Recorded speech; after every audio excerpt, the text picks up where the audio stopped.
We have included in this clinic a few slides from other layouts around the country. One, the notable John Allen of Monterey, California. His work has been in several model magazines throughout the past 10 years and is highly regarded as some of the best scenery in the hobby.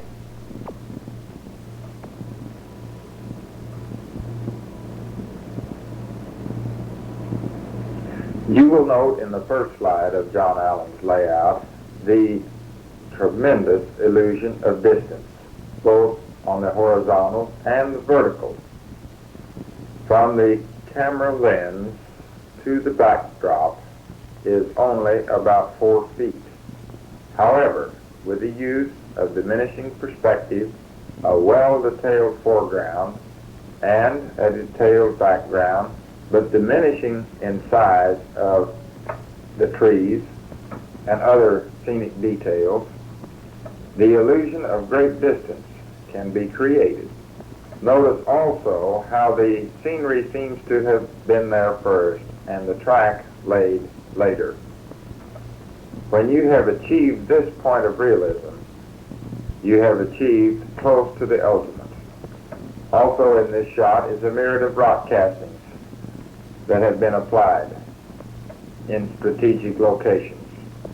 Notice also the cloud effects in the background and the backlighting of the sky.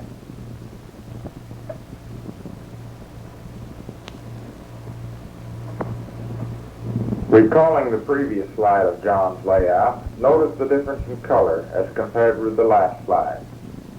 Here you have attained a light tan earth color, indicating a lower elevation and not so rugged. Notice also the additional abundance of shrubs and trees. Notice again in the foreground the ties which have been laid, but yet no rails.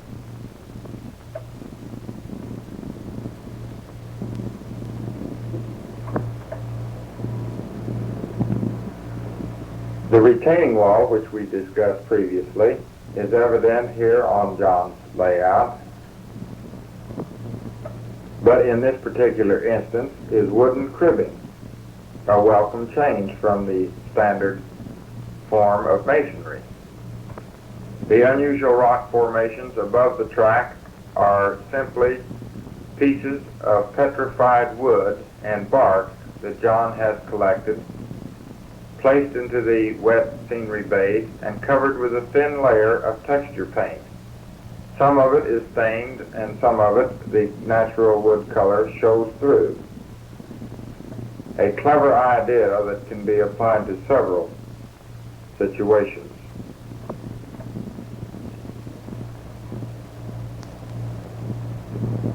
In this situation, John has used a steep rock bluff to permit close access to the track.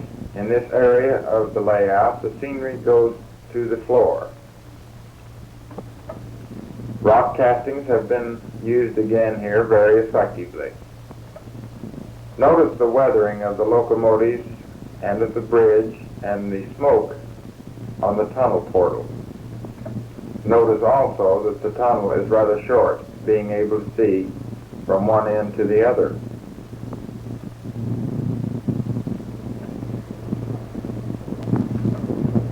Another bridge on John's layout, this time a stone arch bridge.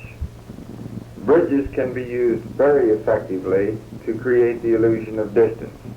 One is inclined to focus his attention on a prominent structure and then skip what happens to be in between to the next structure.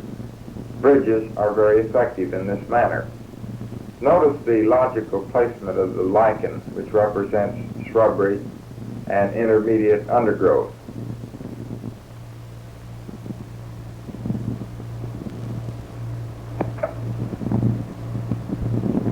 Examine carefully in this shot the coloring evident in the foreground as compared with the background. In real study of Mother Nature, colors in your foreground are more brilliant and intense. As they diminish towards the background, the natural haze tends to soften the colors. Here, John has used this technique very effectively. Again, the rock formations are simulated by rock casting.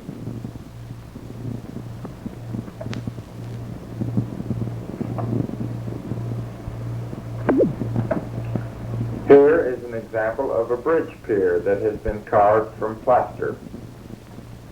Notice the irregularity of the mortar joints under close examination and the extreme texture of the different planes of the rock surfaces. Just to the right and a little above are samples of rock castings which have been painted over with a thin wash of texture paint in order to soften the coarseness of the jagged projections. To the left is untouched.